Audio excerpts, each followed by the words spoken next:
स्वागत है आप सभी लोगों का इस वीडियो में। इस वीडियो में हम आपके आरआरबी एनटीपीसी के जीके जीएस की जो स्ट्रेटजी है वो हम डिस्कस करने वाले हैं। आप सभी लोगों को पता ही होगा कि आपका एग्ज़ाम्स जो है वो 5 जून से है ग्रेजुएट लेवल का। तो उसमें जो आपकी लास्ट टाइम पे जीके जीएस में क्या स्ट्रेटजी रह सकती है और किन किन टॉपिक्स को आप अभी लास्ट समय में रिवाइज कर सकते हैं, जिससे आपका जो है वो जीके जीएस का स्कोर जो है वो बूस्टअप करने में आपको मदद मिले। यहाँ पे हम सारे सब्जेक्ट को डिस्कस करने वाले हैं। प्रेफरेंस में पहले हम हिस्ट्री को डिस्कस करेंगे, इसके बाद आपका इकोनॉमिक्स को, पॉलिटी को, ज्योग्राफी और आपका जो साइंस का सेक्शन है, साथ में जो करंट अफेयर है, इन सभी को हम डिस्कस करने वाले हैं। लास्ट में हम आपको एक बुक के बारे में भी बताएंगे जिससे आप कम समय में अच्छे से उसको रिवाइज कर सकें। तो वीडियो को लास्ट तक देखिएगा, बीच में स्किप मत करिएगा। तो चलिए चलते हैं, पहले हम देखते हैं अपना हिस्ट्री को। तो हिस्ट्री में हम आपको बता दें कि अगर आप पहले रिवाइज कर रहे हैं अपने जो नोट्स हैं उनको, तो उसमें आप जो प्रेफरेंस रख सकते हैं हिस्ट्री के रिवाइज का, तो आप पहले मॉडर्न इंडिया को रिवाइज कर सकते हैं। इसके बाद आप एंशियंट हिस्ट्री को रिवाइज कर सकते हैं।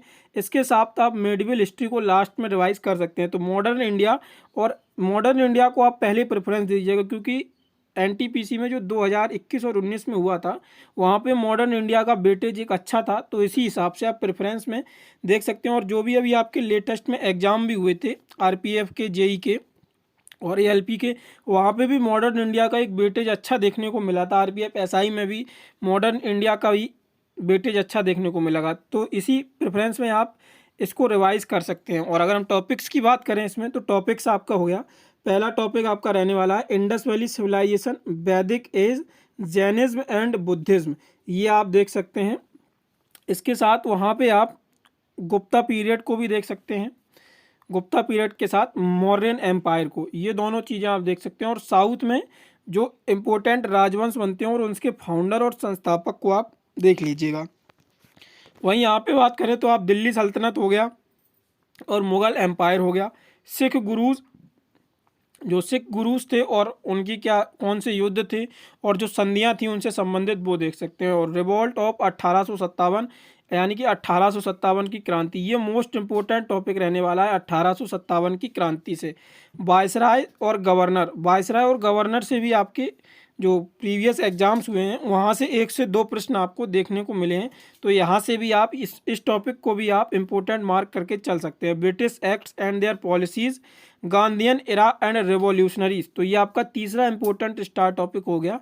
इसके साथ आता है socio reforms and their reforms, यानी कि जो सोशल रिफॉर्म्स चलाए गए मॉडर्न हिस्ट्री में वो। और साथ में आता है आपका temples and related to their gods, मतलब टेम्पल्स किस राज्य में स्थित हैं, किस जगह पे और किस भगवान को वो समर्पित हैं और उन टेम्पल्स की क्या विशेषताएं हैं, तो ये भी आप देख सकते हैं। और फॉरेन इन्वेस्टर, विदेशी जो लोग आए हैं भारत में वो, और इनकी बुक्स आपको ज़रूर याद करना है। जो विदेशी लोग भारत में आए हैं इनके द्वारा कौन कौन सी इंपॉर्टेंट बुक्स लिखी गई हैं और इनके क्या इंपॉर्टेंट कार्य थे, तो ये आपको यहाँ पे हिस्ट्री में देखना है। और मैंने आपको प्रेफरेंस बता ही दिया है, तो आप उस प्रेफरेंस में भी रिवाइज कर सकते हैं। अगला टॉपिक आता है हमारा इकोनॉमिक्स। तो इकोनॉमिक्स में आपका जो इकोनॉमिक्स का बेसिक इंट्रोडक्शंस होता है, इकोनॉमिक्स के फादर और जो टर्म्स होते हैं, तो ये आपका इकोनॉमिक्स के इंट्रोडक्शन में आ जाता है। इसके साथ national economics and inflation, demand and supply के साथ साथ आप लोग जो इकोनॉमिक्स के इम्पोर्टेंट फार्मूलाज बन सकते हैं वो भी आप यहाँ पे देख सकते हैं। साथ में इंटरनेशनल ऑर्गेनाइजेशन, जितने भी बैंकिंग संबंधित होते हैं, वर्ल्ड बैंक हो गया, आईएमएफ हो गया, ये आपके जो इंटरनेशनल ऑर्गेनाइजेशंस होते हैं ये इसी में आ जाते हैं। बाकी भी आप जो इंटरनेशनल ऑर्गेनाइजेशन है, चाहे तो आप उसे स्टैटिक जीके का टॉपिक मान लीजिए या फिर आप उसे इकोनॉमिक्स में काउंट कर लीजिएगा। जो आईएलओ वगैरह, डब्ल्यूएचओ हो गया, ये जिनेवा में जिनके हेडक्वार्टर्स हैं, ये आप तो इकोनॉमिक्स में ही हम इसको काउंट करके चल रहे हैं। साथ में बैंकिंग्स हो गया, तो बैंकिंग भी एक आपका अच्छा टॉपिक बनता है। यहाँ से जो राष्ट्रीयकरण हुआ वो आपको देखना है, और आरबीआई वगैरह और जो भी आपके भारत के इंपॉर्टेंट बैंक हैं, एसबीआई, एचडीएफसी और एक्सिस बैंक, इनके स्थापना दिवस आपको देखना और इनके हेडक्वार्टर्स कहाँ पे हैं, तो यहाँ से ये प्रश्न बन जाता है। गवर्नमेंट स्कीम, जो पुरानी गवर्नमेंट स्कीम है 2014 से, जैसे प्रधानमंत्री आवास योजना, उज्ज्वला योजना, और इसके साथ साथ आयुष्मान भारत योजना, यानी कि जो पुराने समय में गवर्नमेंट की स्कीम्स लॉन्च की गई हैं वो, और करंट अफेयर में भी जो गवर्नमेंट स्कीम लॉन्च की गई हैं, ये आपको दोनों की दोनों गवर्नमेंट स्कीम देखनी है। Physical policies and monetary policies, जो वर्तमान समय में लेटेस्ट हैं और जो इम्पोर्टेंट्स हुई हैं वो। 5 year plan, central problem of economy and taxation. Taxation ये आपको इम्पोर्टेंट देंगे। साथ में इम्पोर्टेंट टॉपिक्स में आपका एक तो आ जाता है जीएसटी। जीएसटी को भी आपको एक अच्छे से देखना है, और डिमोनेटाइजेशन थोड़ा बहुत आप लोग देख सकते हैं। इसमें जीएसटी से भी प्रश्न बने हैं आपके प्रीवियस ईयर में, तो उनसे जीएसटी टॉपिक को देख सकते हैं। जीएसटी के बाद 5 ईयर प्लान और सेंसस, ये 3 टॉपिक आप पहले इसको कवर कर सकते हैं। बाद में ये जो टॉपिक्स मैंने यहाँ पे लिस्ट दिया है इनको तो कवर करना ही, लेकिन आप जीएसटी, 5 ईयर प्लान और सेंसस इनको पहले कवर करिएगा। इसके साथ आता है आपका अगला पॉलिटी का। तो पॉलिटी में जो Indian constitution and their source of constitution, articles and schedules and amendment, तो अमेंडमेंट भी आपका इंपॉर्टेंट बनता है। Fundamental duties, fundamental rights and और फंडामेंटल ड्यूटीज़, तो जो इंडियन कॉन्स्टिट्यूशन के सोर्स हैं और जो अमेंडमेंट्स हैं and fundamental rights and duties, इनके जो आर्टिकल्स हैं आपके वो 14 से लेके आर्टिकल 32 तक, ये आपको एक एक आर्टिकल्स याद होना चाहिए। यहीं से प्रश्न आपका बनता है, अगर फंडामेंटल राइट से प्रश्न बनता है तो, और डीप में ज़्यादा नहीं बनता, डायरेक्ट आर्टिकल इनसे ही पूछा जाता है। प्रेसिडेंट और vice president and prime minister.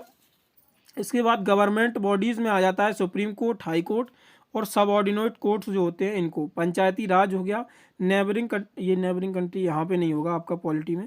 Parliamentary and miscellaneous, जो भी आपके मिसलिनियस टॉपिक बनते हैं वो आप देख सकते हैं। इसके बाद बायोलॉजी में बात करें हम, तो बायोलॉजी में आपका scientific names and scientific studies हो गया।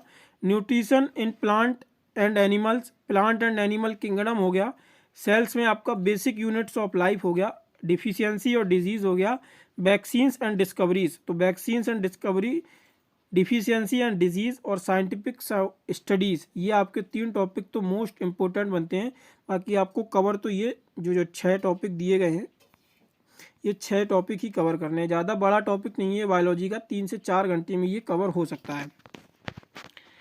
इसके बाद अगर हम बात करें ज्योग्राफी की, तो वर्ल्ड ज्योग्राफी आपको कवर करनी है। उसके साथ साथ सोलर सिस्टम, वर्ल्ड ज्योग्राफी में आपको कैपिटल एंड करेंसी भी देख लेना है। Capital and currency Europe, Asia और अफ्रीका की ही देखनी है आपको capital and currency, specially Europe और अफ्रीका की भी, क्योंकि एशिया की मैं ऐसा मान के चल रहा हूँ कि आपको याद ही होंगी। इसके साथ इंडियन रिवर सिस्टम आ गया, neighbouring countries of India, state boundaries, passes, दर्रे और लेक्स आपका झीलें हो गई, रेंजेस, वेस्टर्न घाट हो गया, मल्टीपर्पज प्रोजेक्ट हो गया और वाटरफॉल्स हो गए। तो ये आपके ज्योग्राफी के टॉपिक्स हो गए। साथ में आपका मोस्ट इंपोर्टेंट टॉपिक जो बनता है वो ट्रांसपोर्ट सिस्टम से बनता है। इसमें वाटरवेज और रोडवेज आता है। अगर हम वाटरवेज की बात करें, वाटरवेज और रोडवेज आपको याद रखनी है कि जो नेशनल वाटरवेज वन है ये कहाँ से कहाँ तक गया, कितनी डिस्टेंस है, और रोडवेज में जो आपका है कौन सी अथॉरिटीज़ होती हैं जो कंट्रोल करती हैं रोडवेज, जैसे national highway authorities of India हो गया, नहीं इसका मुख्यालय कहाँ पे है, तो दिल्ली में उसका मुख्यालय है। ये जितनी भी इम्पोर्टेंट बॉडीज़ होती हैं रोडवेज और वाटरवेज से संबंधित, और जो इम्पोर्टेंट हाईवेज़ हैं वो आपको याद रखनी है, और कहाँ से कहाँ तक ये कनेक्ट करते हैं, जैसे गोल्डन क्वाड्रिलेटरल हो गया, तो ये चीज़ें आपको याद करनी है। ये ट्रांसपोर्ट में, ट्रांसपोर्ट का एक इम्पोर्टेंट टॉपिक बनता है, यहाँ से आपको 2 प्रश्न देखने को मिलते हैं। इसके बाद बात करें हम करंट अफेयर की, तो करंट अफेयर का आपका बेटिक पता ही होगा, 40 प्रश्नों में से 7 से 8 प्रश्न जो हैं वो आपके करंट अफेयर के पूछे जाएंगे।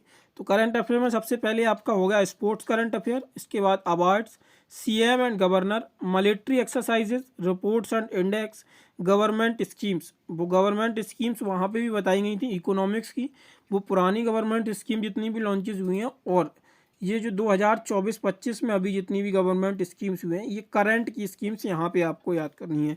इसके साथ अपॉइंटमेंट और ऑबिचुरी, जो महत्वपूर्ण मृत्युज हुई हैं उनको भी आपको याद रखना, ये देख लेना है आपको ऑबिचुरीज को। इसके साथ आता है mobiles and apps and portal, science and tech, ये मोस्ट इंपॉर्टेंट टॉपिक बनता है साइंस एंड टेक का। यहाँ से आपको 2 से 3 प्रश्न देखने को मिलते हैं साइंस एंड टेक से। इसमें आपका डीआरडीओ हो गया, इसरो हो गया, इनकी जो इम्पोर्टेंट मिसाइलें हैं और भी जो जितने भी रॉकेट्स और जितने भी इसरो के मिशंस हैं जो अभी तक लॉन्च किए गए हैं, ये सारे आपको गो थ्रू करने हैं। इसके साथ जीआई टैग आ गया, brand ambassador, festivals and fair और important days and their themes, ये आपको करंट अफेयर में तैयार करना है।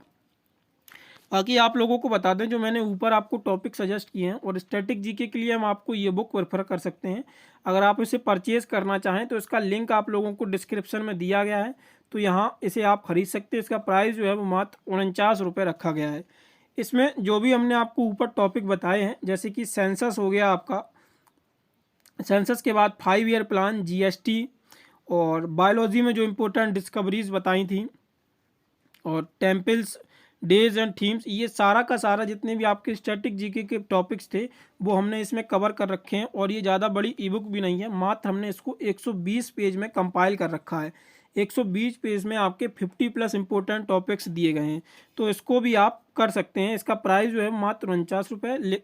अगर आप ख़रीदना चाहें तो इसका लिंक आपको डिस्क्रिप्शन में मिल जाएगा, तो वहाँ से आप ख़रीद लीजिएगा।